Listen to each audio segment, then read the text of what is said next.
Hi everyone, today I'm going to review two items and do a little DIY hand treatment, and I will say I got the idea from Nathalie the Beauty Diva, so I wasn't exactly tagged, but let's pretend I was. So I'm going to start with tweezers. So for years I'm one of those people who use a certain kind of Revlon tweezers for years, and I think even before I got these, and they were okay. Even before I got these, I had another kind of Revlon tweezers, and they worked okay. But I finally decided to try Tweezerman. And, you know, a lot of sites out there, when they rate some tweezers, they really like these. So I bought these. They had the pink ones at Ulta. These are the slant kind. So I'll try to, hopefully my camera's going to focus nicely and you can see these are the slant. Right now, these slant ones on regular price tend to be about $23. I'll link to them below, but I'll probably link to them on Amazon. Where have these been all my life? That's all I can say. I've got the Greek eyebrows, and of course they're thinner now that I'm older, but lots of stuff still grows in, and these are fabulous. Now I do use my 10 times magnification little mirror that I got at Container Store that has two little suction cups, and I put it on the regular side of the mirror because I can't use the regular side of the mirror. And with these I can see everything. It gets all the little thin blonde hairs. Fabulous, highly recommend. And this company also has a free sharpening service, and I'll put on the screen something on their website. You go there, you can communicate with them by email, you ship them to them in New York. Of course it takes like 4 to 6 weeks. So then what do? Then you just don't tweeze your eyebrows for 4 to 6 weeks. I have to do mine every day. Or you go to, you know, a threading service or a waxing service and have somebody do them for you while these are getting sharpened. They just ask that you clean them first before you send them to them. They say if they're not clean, they will not sharpen them. So you just clean them according to how it says. And they say it's in the packaging directions, but you know, I don't know if it's in here. I'll have to put on my glasses again and try to read the little fine print, which is a light aqua on white or white on light aqua. So the other thing, I finally went back to my Gillette Daisy razors, finally. So I had tried a couple other things, including, sorry, I gotta read, including this Bic, I'm going to mispronounce this, S-O-L-E-I-L. So, okay, you French people, you're gonna have to tell me. I never took French. I think that's a French pronunciation. And you know what? This Bic gave a close shave, but I would just nick myself too many times on places where I didn't even have a mosquito bite. I don't know why. The Daisy, I never nick myself. Well, if I do, it's hardly ever. And they're inexpensive. They shave closely. They've got the little creamy thing that when it gets wet, it turns into a nice little conditioner for your skin. You can buy them like this. This is not the pivot head. For a little more, tiny bit more money, you can buy it with a pivot head. I just hardly ever nick myself, so it's totally worth it. So the DIY hand treatment that Nathalie suggested is with coconut oil and sugar.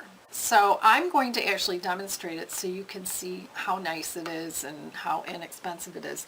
But I also suggested to Nathalie one of the things that probably helped women keep their hands out of the sun is that we used to wear white gloves. And when I say we, I meant this was still going on when I was a child.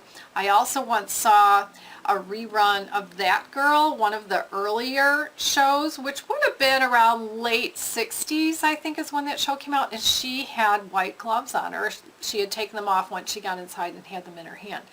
So here's a picture of me when I think I was 3 years old in this picture. I've got my little white gloves on and my little purse and yeah, white gloves. So we wore white gloves as a child, but also I was a pom-pom girl in high school, and for some odd reason we were still wearing white gloves when we did routines. Wow, I don't know why we didn't just abandon that, because that was not the 60s.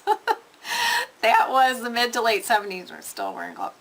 I don't know. We are kind of a combination of dance, pom-pom, and a little bit with drill.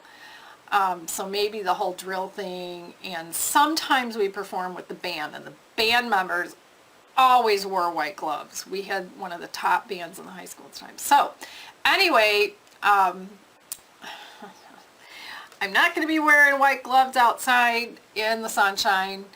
And when I put sunscreen on my hands, it gets washed off because I wash my hands so many times during the day. Having a dog and preparing food or what have you, and just, especially if I'm around an office and people are sick, I'm washing my hands. Every time I pass the bathroom, I might just duck in there and wash my hands.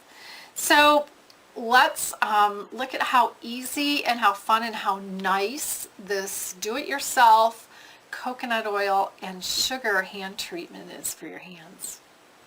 Before you start, make sure you take your rings off, maybe even your watch. I have a jar of coconut oil here. This is a Trader Joe's. They're selling this all over the place. I even saw a jar at Aldi recently, but I'll link below to one from Amazon. So in the colder months, this gets really, really solid. So if it is too solid, just fill a bowl that's about bigger than this with hot water and just stick it in there for a few minutes so it softens up. You don't want it to be liquid, but you want it to be more of a mushy solid. And you don't need much. The other thing I'm going to use is about a teaspoon of sugar. That's all I have in here for my hands, maybe even a half a teaspoon. So I'm going to start by taking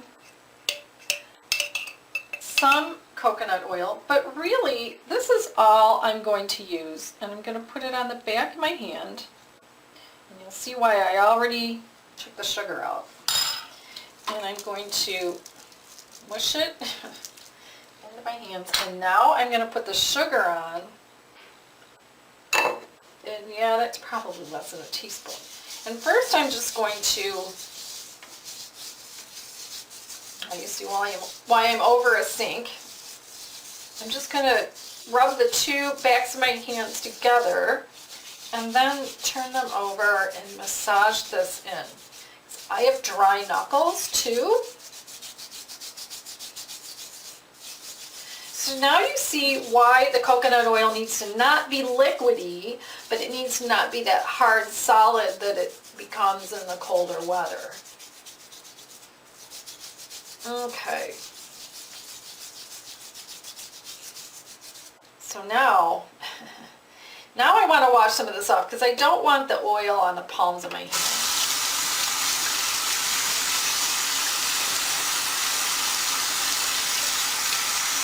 And just using water, I can still feel the coconut oil on the hands, so I'm going to put some soap on my palms. Maybe get a little bit of it on the backs of my hands.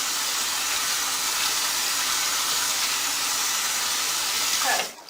And then take either a paper towel or a terry cloth towel. And of course I'm going to dry the palms of my hands. You know, I want my hands to be soft. I don't want to be getting coconut oil on my clothing or around.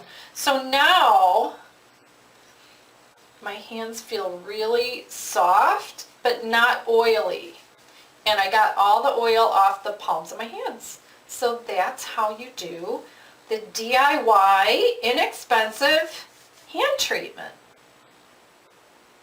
So that's the do-it-yourself hand treatment, and it just leaves your hands feeling so nice for several hours. So when I first tried this on my own off camera, my hands stayed feeling really nice for a while which is interesting because I have quite the dry skin, especially now, and I don't have the Greek skin. I got the Swedish skin, so I got the dry, white, but freckled. We don't know where they came from. Freckles. I'm the only family member with freckles, and no, it wasn't from the postman. It's from some side. We're just not sure. So thanks for watching, and have a great week, and